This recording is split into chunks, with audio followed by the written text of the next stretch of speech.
Hello and welcome back to the Across the Pod NFL podcast with, as ever, your host, Annie Davis, here to preview Week 14 of the 2024 NFL season. With me today, as you can see, I've got a returning guest with us today. It's our resident Panthers fan. Here with us is Keg. Keg, how are things? Well, not too bad. Everything's going quite well on all fronts. So, yeah, happy with it. Happy, doing well. And of course, you are a Panthers fan and you are part of the Panthers Magpie social media account. And you this year, we talked about it on the season preview, building up to going to this trip you had. But you went to America recently, went to Carolina for your delayed honeymoon, and you went to your first Panthers game. Just how was that experience? Because it was your first time going to a Panthers game. Just how was that for you? I mean, the whole trip, the whole experience going to Carolina, going to Charlotte, it was amazing. It's just a memory that I'll always cherish.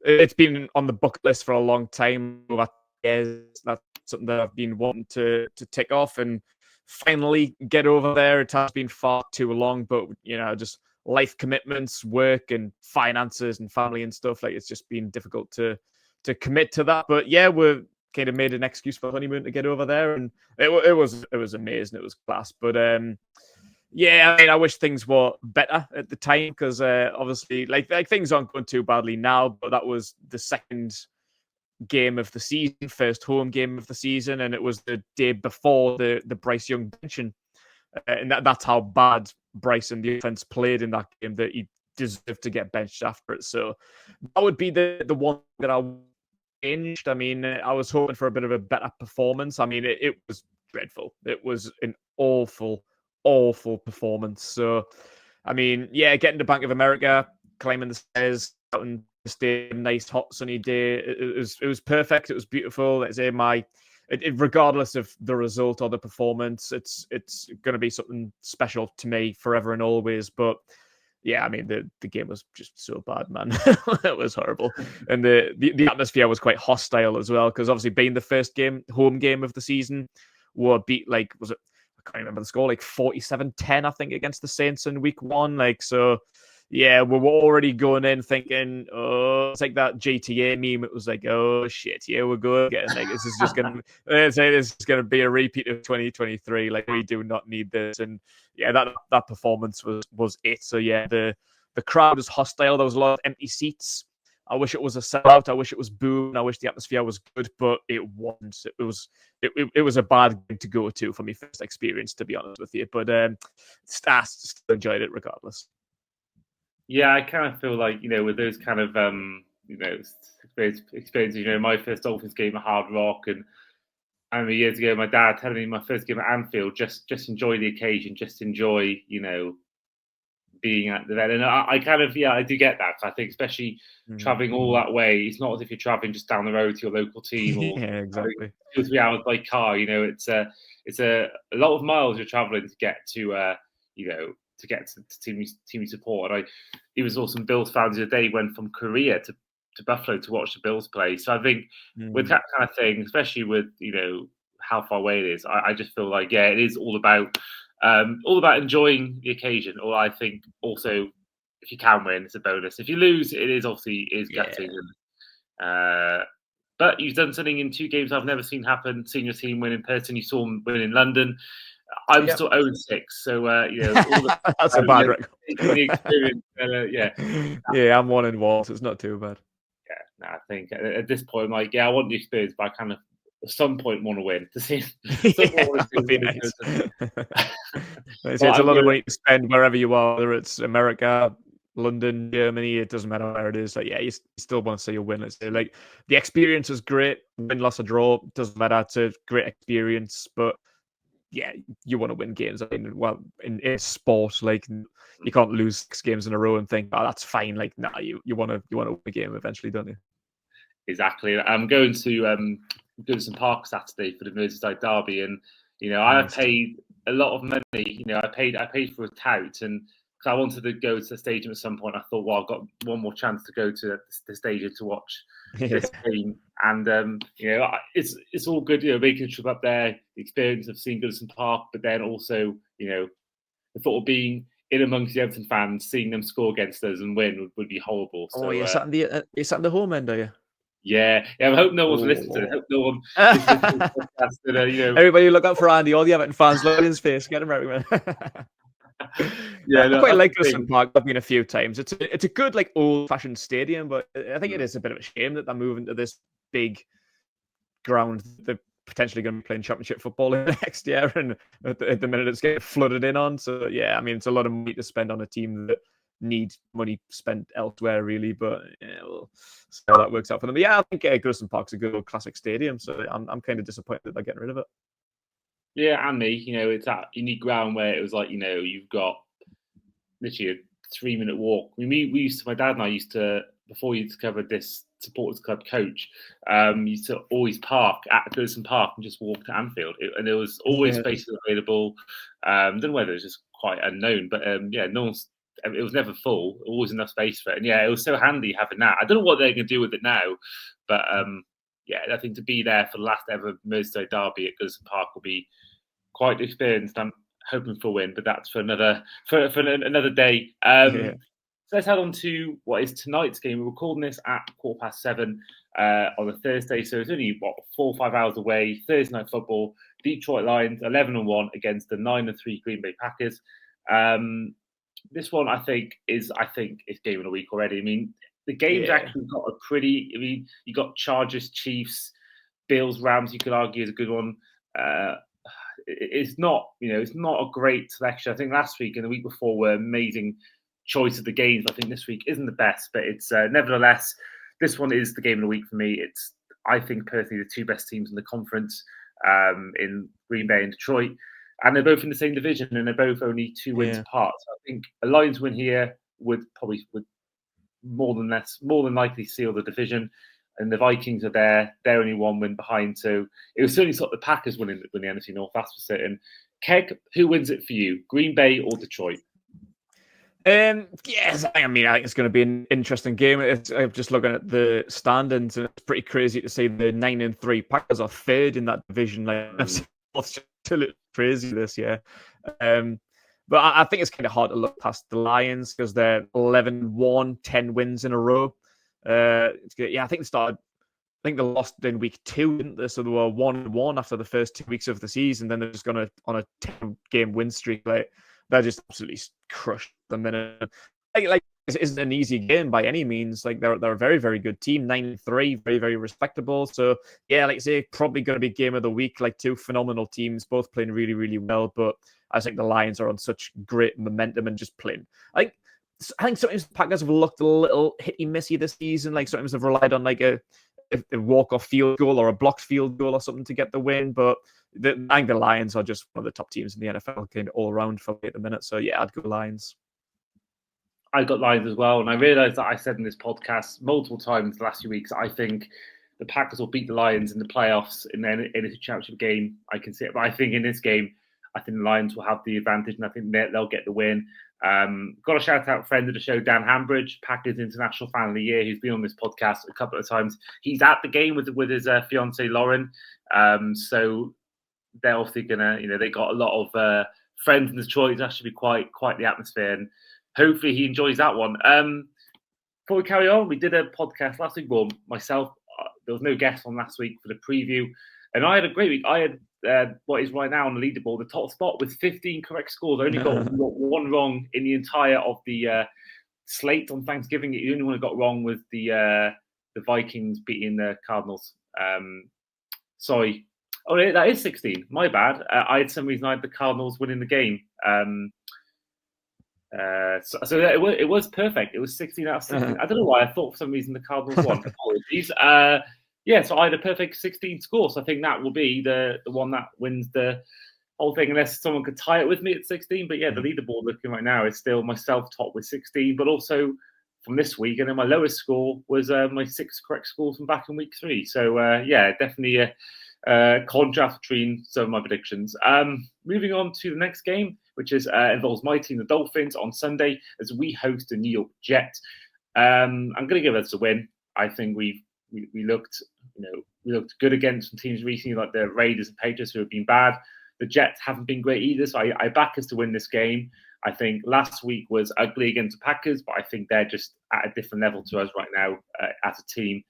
So I think we'll get the win. I think we'll keep the playoff hunt alive. I think a loss here would all be. I think it is pretty much unlikely now, but I think this would be the killer. If we lost this game to the Jets, that would I think end our playoff hopes. I think the Jets away will be a harder game, but I think at home, I think we'll get the win. Keg, Jets or Dolphins? Yeah, I'm going to go with your guys as well. I'm going to go with Dolphins. I do like the Dolphins. I am a fan. I know you've had a pretty tough season. It hasn't really been the season that you wanted, especially in those weeks, 2 hours out. But I think since he's came back, he's have looked good. I mean, people have always questioned 2 hours in his abilities, not necessarily just his injuries and the concussions and things like that. But I like him, and I think he works well. Like he just launches the ball, and as long as you've got a Tyreek Hill or a Jalen Waddle out there, like a lot of the times he finds them. So yeah, I think as long as you've got Tua in there, you are looking much better. I think these last few weeks since Tua returned, you've looked good. Like he's been still not the team that I think you've wanted to be, but still a certain improvement from where you were in the first few weeks of the season. But the Jets are just a bit of a mess. Like the Jets, I think they're just jinxed. They just never look good. It doesn't matter what they do. Whoever the quarterback is, the head coach, it just doesn't matter with the Jets. Like, I just feel like whatever they do, they just can't get it right. I mean, they're on a 3-game losing streak now. Yeah, Rodgers just isn't looking good. Like he's a shadow of the man that he was in Green Bay. So yeah, I just don't fancy the Jets at all. Even with Devontae Adams, I don't really think he's made much of a difference. So yeah, I'm backing the Dolphins.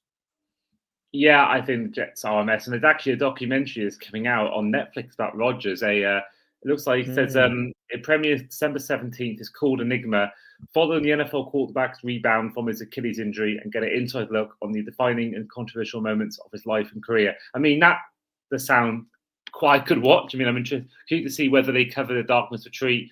There's a little video here where it shows him doing some sort of meditation. I had some sort of ritual. So yeah, that should be quite an interesting watch. I'm looking forward to watching it. I will be watching it. Yeah, just to see. I mean, I'm expecting a little bit of Rodgers propaganda, a little bit of that kind of stuff. Yeah. It's I think he's probably expecting that to be a documentary where they have maybe a better season when he comes back. Maybe I don't think he envisaged them going 3-8. Maybe when he did plan this documentary, but yeah, I'm looking forward to watching that. Next up is the 10-2 Minnesota Vikings, who host the Atlanta Falcons, who are 6-6. Cousins hasn't thrown a touchdown in 3 games, and I don't see his run getting any better against a brilliant Vikings defense. And I think the Vikings win this game. I've been very critical of the Vikings. Been often saying that I think they had a good 4 weeks, haven't been good since, and the bye week killed their momentum. But I think recently, offense-wise, they've been back to their best. I know they got a close win against the Cardinals, but they've looked good ever since they came back from London and had 3 or 4 weeks where they weren't that good. The last 4 weeks, though, have been really impressive on offense, and I think the Falcons have just been too inconsistent. They could still win the NFC South that's a horrible division, but for me, yeah, I think the Vikings win this. And I think this could be one of no, actually, I'm not going to say it's one of the easier ones because the Vikings are the Vikings. They have a history of messing up games, but I think the Vikings win. I'll say Vikings by 10. Yeah, I don't know what the score difference is going to be, but yeah, I'm going to go Vikings as well. Like, I agree. Like, it's kind of weird because the 10-2, which is amazing, but I still don't really feel like they're a great team. It's kind of like they've done very well. Like Sam Darnold doing his job out there. But yeah, I just don't feel like they look great. But you can't argue with the Rebels that 10-2, second in the NFC North, ahead of the Packers. They're on a 5-game win streak. And yeah, the Falcons are just so inconsistent. I think that 6-6 record is fair, but it's still top of that awful NFC South division on a 3-game losing streak. Like Cousins hasn't been performing very well recently. Like they're on a bit of a bad run, the Falcons. I never really fancied them much. I thought this season might look a little bit better on offense because they're more of a veteran quarterback instead of Desmond Ridder like they had last year, and they've acquired a few decent players like in the offseason and the draft and stuff. But I think defensively is where they really put the work in, like Jesse Bates and a couple of other guys. I can't remember who they got in the offseason, but they've done some really, really good business, like Judon, people like that. Like I thought defensively they're going to be really, really stout, but that just average, inconsistent, not great. So yeah, I think the Vikings definitely got to take this one. So next up is probably, I think, the worst game on paper. New Orleans Saints traveling to MetLife to take on the New York Giants. Only 6 wins between these two teams. Saints got 4, Giants have got 2. I think the Saints win. I think they've looked okay in recent weeks. I mean, Valdez-Scantling looks to be a great addition at the moment for them, and the Giants are just awful now. They've had Daniel Jones in there, Tommy DeVito, Drew Lock, and I think it is going to be Drew Lock on Sunday. None of them have looked good. All 3 of them haven't looked good, and it's just it's such an awful game. And I don't see any way anyone, unless you're a diehard Giants fan or you're a diehard Saints fan, or you just like punishment. No one is watching this game at all. Red Zone, you'll get it on now and again, but this game is actually really bad, and I think the Saints win it, but it's not going to be a fun watch. No. Yeah, I'm with you. I'm going with the Saints as well. Obviously in our division, only win now, we didn't think would have been the case at the beginning of the season because they, like I said before, they beat us 47-10 in week 1, and then they absolutely smashed the Cowboys as well. So they were 2-0 and annihilating teams like 40 plus 50 points. And it's whoa, the Saints could be a really good team this year. I didn't think they would be, but then first 2 games, it's whoa, these could be contenders here. And then it happened. The Saints sainted. Yes, then they've only won 2 games since Derek Carr going out. I think he looked really good in them first 2 games. People were saying MVP, and Alvin Kamara looked really good as well. But yeah, they've fell off. Obviously, fired the head coach, and deservedly so. I wasn't really a fan of Dennis Allen as a rival NFC South fan, but yeah, I mean the Giants are awful. They're on a 7-game losing streak, including to us in Munich. Already eliminated from contention. I think they're just quite happy to see the season out and just see what kind of draft pick they can get and see which quarterback might fall to them. Or yeah, it's just season over already. Or what are we in now? Week 4, and that already eliminated. That's terrible. Saints aren't great, but they can be when they want to be. When they pull a finger out, they can be a pretty good team, and we've seen that a few times this season. But for a Saints fan, clearly not enough. 4 wins for a team as good as the Saints should be is absolutely shocking. But yeah, they should be much better than the Giants, I would have said. Well, next up is your team, the Panthers, as you travel to Lincoln Financial Field to take on the Eagles. I mean, this is one of the hardest places to go. Yeah, it is. How are you feeling about the game, Keg? Buzzing for it. I don't know. No. It is it is what it is. I'm not concerned about it, to be honest. It's just we've surprised ourselves the last couple of games. 2 weeks ago, we absolutely expected a bloodbath against the Chiefs, and we tied it with them with only a minute left on the clock. And from there, we're happy with whatever happens. We thought we might go to overtime and probably get beat, and that's fine. In the end, they had to kick a walk-off field goal to beat us, and that's a moral victory. We done our season preview, and I told you at the time, I couldn't really give a damn about the win-loss column. Winning games isn't what's important in 2024 to Carolina, and I still stand on that. We've already won 3 games, which is 1 more than last year. All I told you in the off-season, what Carolina fans want is progression. And it was slow. Obviously, Bryce Young was awful in the first 2 games, deserved to get benched. But as the season's chugged on, we've looked good, won 2 games in a row for the first time since 2022. In our last 2 games, we've lost narrowly to the back-to-back Super Bowl champions in the Chiefs. We had to go to overtime to get a loss against the Buccaneers. So we're really happy at the minute. I mean, that consistency's getting there. Bryce Young's looking really, really good. A lot of the young offensive players like Xavier Lee getting stuff stepping up. Cooper Hubbard's been an absolute beast this year. Your ex-guy, Robert Hunt, who spoke about maybe he's been overpriced in free agency. He's not. He's worth every blood penny. So Damian Lewis on the other side of the guard.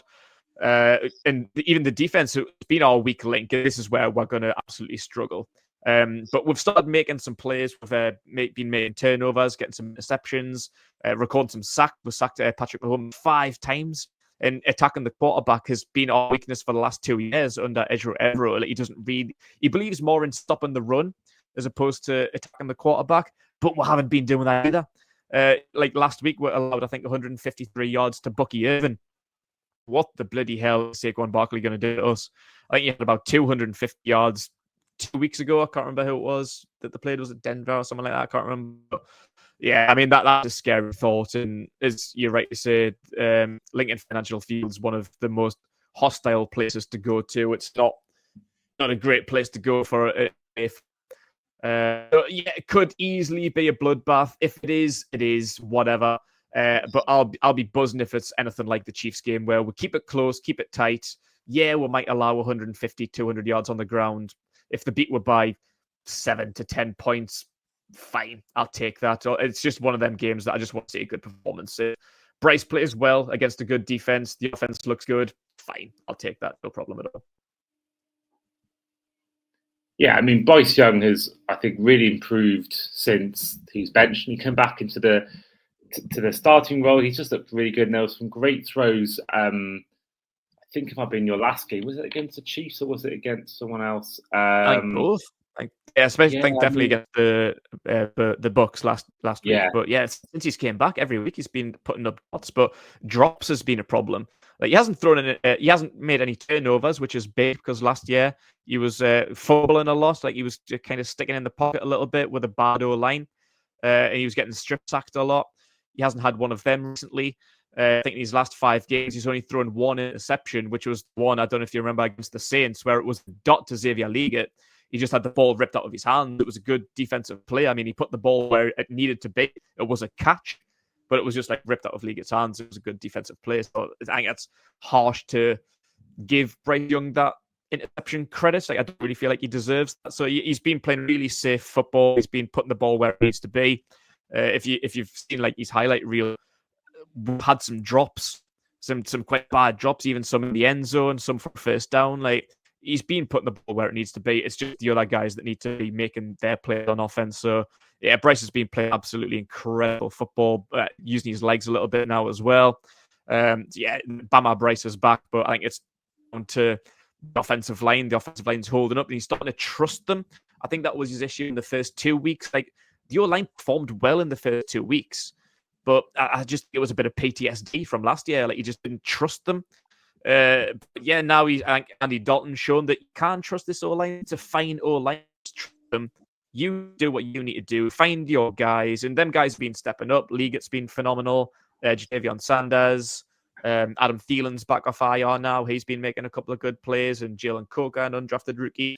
Yeah, we're playing really, really good football, and yeah, we're just taking time. It's just going to be one of them kind of progression things, especially with Dave Canales, first-year head coach, play caller as well, only a second-year play caller, so he's still getting his feet under the table. He's still learning things. Like play calling could be better, but this year is just one of them kind of find out and see kind of years. And so far, the last few weeks have been very, very impressed, and we've got a long way to go, but we're making really, really good strides, and I'm really happy. Well, I've gone for the Eagles as well. I just think, yeah, they're probably, it's them. I think you could argue they're the second best team in the conference, but I think they're such a good team when Alan Barkley is an games it's just been a tremendous season from them, and yeah, I think this will be, sadly for you guys, quite an easy win for the Eagles. Yeah, you'd imagine so. Moving on to the next game, which is going to be the Pittsburgh Steelers hosting the Browns. A rematch of the game only a few weeks ago where the Browns did beat the Steelers, but I think the Steelers win this game. They're at home.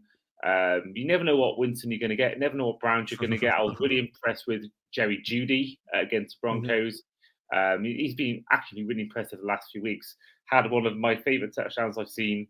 I can't think who was against, where it just looked oh so smooth, and I've literally forgotten who it was. But the Browns team, I think, are a good team. They've now sticking me just out of the Watson sort of train, and this is a much better team to watch. But I still think overall there's weaknesses, and I think the Steelers are, they're 9-3 for a reason. They're a very good team, whether it's the secondary, whether it's the defensive line, whether it's the receivers, or even Russell Wilson himself. I think it was his highest ever game for yardage in his whole career, which is insane. Wow. So I think the Steelers win this game, not with ease, but I think it'll be fairly comfortable. Maybe a touchdown or two between them, and yeah, I think the Steelers win this game, and the Browns will.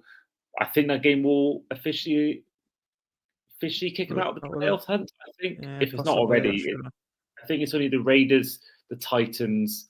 I think it's only the Raiders, the Giants, and the Patriots so far. I think that have got automatic, out of the playoffs already. So I think this game may, be the one that takes them out. But Keg, who wins it for you, Browns or Steelers? Yeah, I'm going to follow this one as well. I think we're all getting all the same predictions here, but yeah, I think it's already got to be one. But I think, like you said, I think it could be a closer game than it looks like on paper. Steelers are 9-3, top of the division, and the Browns have the exact opposite record, 3-9, and bottom of the division. So on paper, it should be a whitewash. But yeah, I don't know. It might be closer than you think because, as you said, the Browns beat them just a couple of weeks ago. And the Steelers, that do well, but it's a little almost reminiscent of what was it 2021 where they went 11-0. But they weren't that good of a team. It's like you shouldn't be 11-0. And I feel like it's kind of similar this year. Like they're 9-3 and it's great, but I don't think they're a 9-3 good team.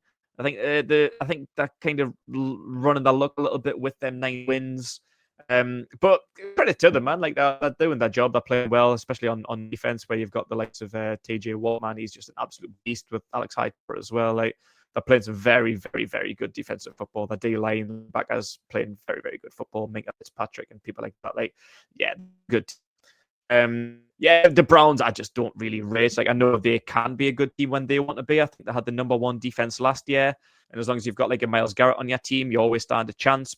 And you got people like Jerry Jeudy who's starting to step up a little bit now, but I just don't fancy them. And Nick Chubb as well, when he starts firing, he's great. I just don't rate Jameis Winston at all for years watching him playing for the Buccaneers in the NFC South. He's just wild. Not only in character, because he's a wild character. I mean, he's absolutely hilarious. So I think he needs to do a piss test or something because he's absolutely off his rocker. But even as a quarterback, he's just wild. He just throws balls. That one game that Carolina won that I've seen, as you mentioned, in London, 2019, he threw 5 interceptions that game. I think how many did he throw this past weekend? Was it not 5 or something in that game? I'm going to get there's a stat on this. There's an amazing stat about his performance against the Broncos. I mean, that was an insane game. 500 plus. So he said he threw for 497 yards against Denver. The Broncos also had 171 interception return yards against him. This 668 combined passing yards plus interception return yards off his passes is the most by any QB in a single game in NFL history. He's so unpredictable. But yeah, that Carolina game, he threw an interception on the very first play of the game and the very last play of the game, and he threw 5 in total. And I think he led. I don't know if that year he led the league in maybe his touchdown passes and interceptions. He's just 13, that 30. Wild. He just throws the ball anywhere it goes. He's just so crazy. But yeah, I don't like the Browns. I'm happy Deshaun Watson got benched. And I like Jameis Winston as a character, as a quarterback. He's very erratic, just as his character is. I think that his character and his quarterback style are very hand in hand. They're both absolutely wild. But yeah, I think this on paper should be a comfortable Steelers win, but maybe he's not going to be as comfortable as you said. I don't know whether you saw the graphics after the game of 2 quarterbacks on Monday. So Jameis Winston and Bo Nix. Bo Nix has got a serious face on. He's doing the thing where they play with the ball and they're sort of looking on. And there's Winston just complete opposite, looking very unserious. It was something. If anyone's listening who hasn't seen this, NFL Memes has it on their page. Yeah, it's a funny one. He just doesn't seem to care at all. Great character. Next up is a repeat of Super Bowl 37, as the Raiders take on the Buccaneers. And I think it will be a repeat of that scoreline, not scoreline, but who won the game. The Buccaneers will win this game, I think. Again, that will take them top of the NFC South. Raiders, for me, are awful. I think they're playing for the number 1 overall pick. Damian Pierce has been, what's his name? Antonio Pierce, not Damian Pierce. He plays for the Texans. He's not been great. I don't know whether they're just, they're definitely playing for quarterback. I think Shadir Sanders has been tweeting, I think, either quoting a tweet from the Raiders or just tweeting in general saying, all glory to God or something like that whenever the Raiders lose a game. So I think he wants to go to Vegas. And I think whether it's a good thing you want to go to Vegas, I don't know, because it may imply No. gambling addiction. But yeah, no, I think they're pretty bad. And the Buccaneers are, again, they're a good team. They just seem to be very hit and miss. And I think the Godwin injury is quite key. But, I think overall, we've got Bucky Irving, who's been really impressive as a running back for me this year. Yeah. I believe he's a 4th-round pick in the draft. Unbelievable. Like that, And I think, the Buccaneers get the win here and once again beat the Raiders. Yeah, 100% agree. Similar to the Falcons, I think they're very inconsistent. Again, like both 6-6 records, tied top of the NFC South. As we've predicted the Falcons to lose and the Buccaneers to win, that would take them to the top of the NFC South. But yeah, similar, like the Falcons, just very inconsistent. Like, can be a good team. They've shown it in the past. Like, Baker Mayfield is a good quarterback. I think he's doing very, very well for himself. Bucky Evans looking phenomenal. Mike Evans was probably back to his best last week against Carolina. He had a very, very good game. Maybe it's the doom is the quality in Chris Godwin, but yeah, just very inconsistent, hitty missy. Like the Falcons, that 6-6 record is very fair, very even. Same amount of wins as losses, and completely deserved. But yeah, the Raiders, man, 8-game losing streak, only 2 wins all season. Again, another one of the 3 teams that Carolina's beat this year. So you're a bad team if Carolina beat you. That's just a fact. I mean, the only teams we beat this season are the Raiders, the Giants, the Saints, 3 of the worst teams in the leagues, and you deserve to be there because you will let Carolina beat you. So yeah, the Raiders are just absolutely terrible. Like I say, they're good. They're going to be playing for a quarterback, just like the Giants are in the draft, perhaps. As inconsistent as the Bucks are, they're a good team, and we've seen that last week. So yeah, got to easily be one of the Bucks win, probably one of the easiest ones on this schedule.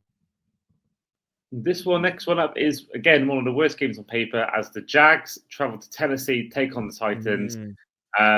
Keg, Jags or Titans? I think that would be an interesting one, like it is like the pure toilet bowl. It is like 2 teams, another 2 teams potentially playing for the number 1 overall pick. But the Jags are one of the already eliminated teams, I believe, 4th in the NFC South, and the Titans are 3rd. Jags 2-10, Titans 3-9. Very, very even. Both very, very bad teams. But I fancy the Titans for this one, especially with Trevor Lawrence being out on IR with that concussion that he picked up last week. I'm a big fan of Trevor Lawrence, and I really do like the Jags. I just don't know what their issue is. I think they need to sort it out. But I don't know how they do that because they've tried, and sometimes they're good. But this season, particularly, only 2 wins, man. Like that should be a better team than that. But something's clearly going on there, and I don't know what it is. And similar for the Titans, you could kind of pretty much copy and paste that for the Titans, but I think they're a bit more of a rounded team. I don't think they've as much work to do as the Jags have. I'm not 100% convinced on the quarterback. What's that quarterback called again? Will Levis. Mayo boy. Will Levis. I forget his name. I just call him the Mayo boy. Yeah, Will Levis. He's a bit like a Jameis Winston. He's very erratic. Like he's good when he wants to be, but he's just wild. Yeah, they're a decent team. The Titans, like they're a team that could potentially be better than the 3-9 where they are. So yeah, I've got to go for the Titans. Yeah, same here. I think I never really thought about it before, but actually it's a good comparison between Winston and Levis. I think Levis is just one of the ones where you almost live and die by the sword. It's just it's all or nothing. Basically, yeah. And it's I think Westford Akine, I think, is actually a really underrated receiver, and I think someone like him, Tony Pollard, he took away his fumble last week, has had a good season, almost like a bounce back year after maybe struggling last year as the Cowboys RB1, and this team isn't what it was. There's no Henry, there's no AJ Brown, there's no prime Ryan Tannehill, but I think it's a Jags team again with without Trevor Lawrence, with Mac Jones, who has struggled since finishing his rookie year, where he's had a great time.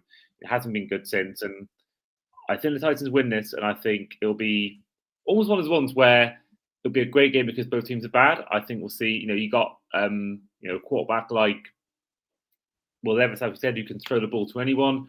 You got a running back like Travis Etienne or Tank Bigsby or whoever is running back for the Jags. It's a good room there, so I think you could see some good offensive plays against bad defenses.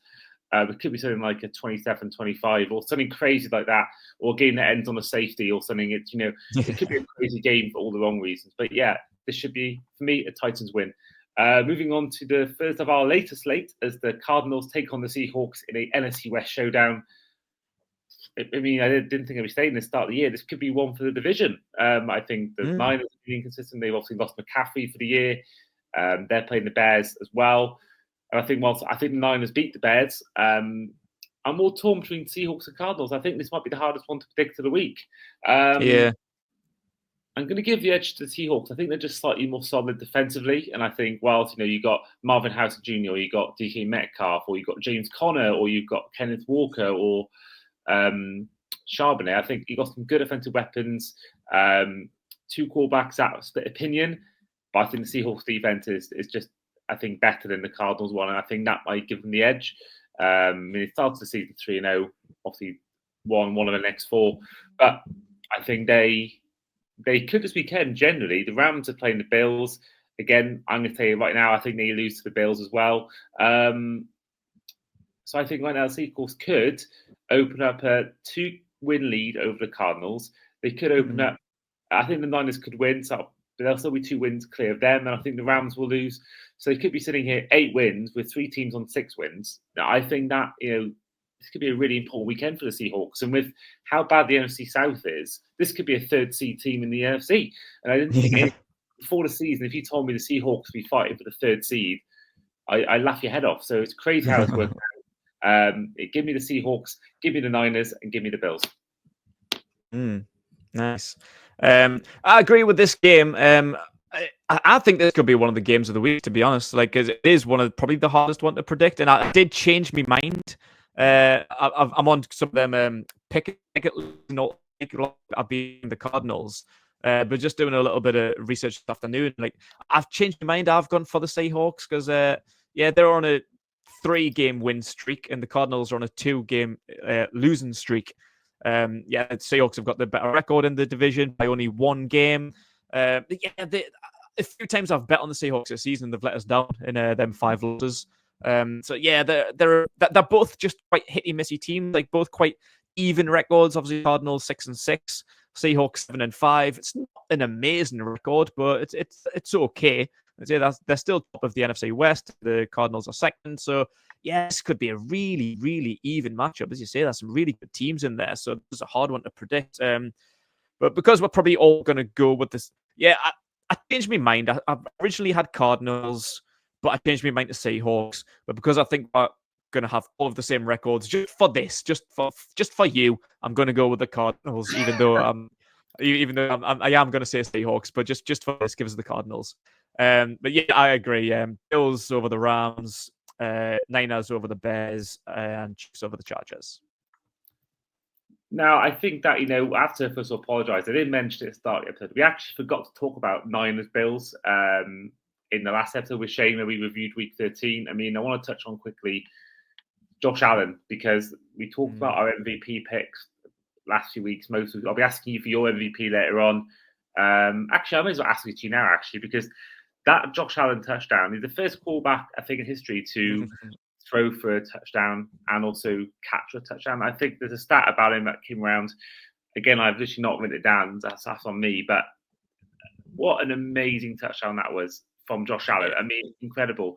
I mean, I think we're seeing more. I find this season I've seen a lot more of the rugby kind of lateral plays than maybe I've seen in years gone by. The Chiefs have tried it multiple times. And it's such an amazing touchdown. I think that you look about MVPs, and Josh Allen's my pick for MVP at the moment. And you think about they all need an iconic play. Like Lamar Jackson had that spin move against Bengals in his first MVP year. Mahomes had just a story of him being his first year starting, and he had all those touchdowns, 50 odd. I think this will be, should Josh Allen win MVP, I think this will be the one they'll look back on, is that touchdown against the Niners in the snow as well. He's got obviously added into that as well. Some amazing footage there, slow-mos of the touchdown. What an unbelievable touchdown, and fair play to him. You lose Diggs and you look better. Says more about Diggs, I think, than Josh Allen. But fair play to Josh Allen. He's taken his team on his back this season. He's the entire offense, and for me, unbelievable touchdown. Yeah. I'd probably agree with Alan as well. I think it's probably only going to be really three players. It's obviously going to be Allen, Jackson, or Mahomes, like the usual candidates. I think it has been for the past 3 years or something. They're always the kind of top guys in the conversation. But yeah, I think Allen has been the more impressive. The other two are doing well. They're just doing that job what you expected them to do. But yeah, the Bills have been a team that I've expected more of them over the past few years. I thought how long Allen's been the quarterback now, I suppose about 6 years, and maybe it's 5, 6 years. I've really thought the Bills should be one of the best teams in the division, in the league, in fact, and be pushing for a Super Bowl spot. But they always kind of fall short every year, or they might have the odd year where they lose more games than they should do. But this seems to be the year where things are clicking, and it is the year that I didn't expect. To say the lost Diggs and didn't really replace him with anyone. Defense as well. I think they've got a decent defense, but maybe it's other than I give them credit for, at least anyway. So yeah, 10-2 record already. I think they're the first team in the league this season so far to clinch the division. With what in by week 13, that's crazy. Yeah, they had a phenomenal season. I mentioned Jackson Holmes. No, he is a quarterback. 99 times out of 100, it's a quarterback. I think if it's a non-quarterback, my MVP would probably be Saquon Barkley, currently leading the league in rushing yards. But you mentioned that lateral touchdown. If he wins it, that'll be his highlight reel. I think Barkley's reverse leap, reverse hurdle is what the term I was looking for. That's one of the biggest plays in NFL history, as far as I'm concerned. That was just an absolute freak move. I don't even know how it entered his mind to do that. So I'd put Barkley in the contender for MVP. If it's not going to be a quarterback, I think Barkley's going to be up there challenging with Josh Allen. Yeah, I think you're right. And you can find my thoughts on the MVP race actually on the touchdown.co.uk, where I give my MVP picks, where I give my 5 contenders, as well as also picking my winner, as well as other writers for the touchdown, also giving their award picks. So yeah, if you want to check that out, head over to touchdown.co.uk for all things MVP. And you mentioned you think the Chiefs are going to beat the Chargers. I actually have the Chargers beating the Chiefs. I'm not being impressed. Nice. I think the Chiefs, they're 11-1, the worst by far 11-1 team I've seen, maybe apart from the Steelers. No, I think even they were better than the Chiefs. I think Mahomes has been terrible this year. I really do. But I'm fully aware that they're still preseason is their season, regular season, and they'll probably get good come week 18 playoff time, and they'll probably win the Super Bowl. But I just fancy the Chargers to win this game. I think they're a good team. I've waxed lyrical a lot about the Jim Harbaugh team, whether it's a running back, whether it's the defense, and just overall, I think this Chargers team, is going to cause Mahomes problems. I think we'll see a few interceptions. I think, in fact, he got sacked 5 times against the Panthers. No offense to the Panthers. If they're sacking him, absolutely, yeah. I think what this Chargers team can do. So for me, I've got the Chargers winning. It's a division game, so they'll be bang up for this game. They've beaten them before when the Chiefs have been good in the regular season. So I see no reason why the Chargers don't win this game on Sunday Night Football. I think, Chiefs will, they'll still win a division, so really a loss to them means nothing. Whereas the Chargers, they win this game, so they lose this game, I should say. It has an impact on their playoff hopes. Obviously, I want the Chiefs to win because it gives us a slight hope of making the playoffs. But I fancy the Chargers to win this game. I really do. Heading over to our final game, Monday Night Football, a game that should be better than it is. 2 teams that have really underwhelmed. The Dallas Cowboys hosting the Cincinnati Bengals. A game that they're doing a Simpsons-themed coverage of the game as well, which I'm looking forward to. I mean, I know Homer Simpson on the show has, talked about wanting to have a Dallas Cowboys hat and wanting to own them, but I don't know what the Bart Simpson thing is. Maybe because it's orange and he wears orange. I don't know, but that should be interesting. We had Toy Story version a few years ago, and as a big Simpsons fan, I'm very much looking forward to seeing what they. I would love to watch it live, but it's too early. But I would love to see the highlights of that Simpsons coverage and see what the kind of stuff we see. But I think the Cowboys win this game for me. I think Burrow has been amazing. I think Burrow should be the MVP if it wasn't for such a bad defense. I think he's been the best quarterback, I genuinely think, this season. But it's just been his O-line, his defense just let him down completely. So for me, I would love to see the Bengals because I want to see him do well. And I do like Burrow and I want him to do well. But I just think this defense is a lot worse than most teams. I think the Cowboys have been bad, but they're finding their groove. They beat the Commanders late on. They beat the Giants. They've had an extra 3 days rest compared to the Bengals. I'm going to go for the Cowboys to win at home as well. Give me them over the Bengals. Keg, Bengals or Cowboys? Yeah, this is an interesting one. I think it's a difficult one. I get what you're saying, and you're probably right. They've got a 1-win better record currently than what the Bengals do when they're on a 2-game win streak, whereas the Bengals are on a 3-game losing streak, 4-8. Terrible for them. But I'm going to go with the Bengals for this one. I just fancy it.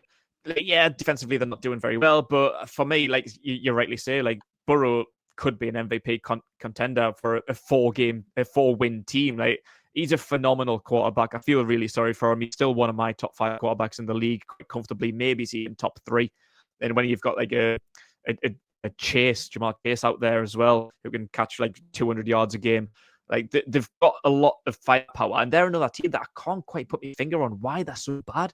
Because like the Bills, they're another team, I think, since they went to the Super Bowl, where I've been expecting them to continue that momentum, find themselves back in a Super Bowl or at least like a championship game, and make a push to be one of the best teams in the league. But it's just not happening for them, and I don't really know why. But yeah, even with a 2-game win streak with the Cowboys, have they still got Cooper Rush starting? Is he going in line to start this game? Do you know? Yeah, I believe so. Yeah. So I think that's why I'm kind of going with that. Like, you compare them to quarterbacks, it's not even a conversation. Like, Burrow's quite clearly the better quarterback, and like say when you've got a Jamar Chase on your team, you've always in with half a chance. So yeah, it's a tough game. Like, I understand the Cowboys. I did kind of to and fro with this one, but I do fancy the Bengals for this one. Okay, so that is our predictions done. So we've gone for 3 different winners in games. We've both gone for wins for the Lions, Dolphins, Vikings, Saints, Eagles, Steelers, Bucks, Titans, Niners, and Bills. Whereas I've gone for Seahawks win over the Cardinals. Keg has gone for the Cardinals. Keg has gone for the Chiefs over the Chargers. I've gone for the Chargers. And I've gone for the Cowboys over the Bengals. And Keg has chosen the Bengals. Yeah, that is where we'll end the podcast for today. Don't forget to head over to Fantasy Gameday app and use code Andy5 for your chance of earning some money back on your first lineup. But Keg, first of all, thank you for coming on to the show. Yeah, no problem. Anytime. I don't even know how many times I've been on this channel, but yeah, it's always good to come on. Like I see myself as a bit of a regular these days. So yeah, happy to come on, mate. Anytime you need us, I'll coming on. Definitely, the soccer AM hat-trick ball was definitely probably come to multiple times. Long overdue that. Double might be on a hat-trick. double hat-trick now, man. Oh, it's always good having you on. And of course, for those who don't know Keg's work, if you like the NFL, he runs the Panthers Magpie Twitter and Instagram as well. If you are a Newcastle fan, he does run the Magpie channel on YouTube. But yeah, that is where we will end the podcast for today. This has been our Week 14 preview with myself, Andy, your host, and our guest today, Keg. And we'll see you guys for our next episode. Take care.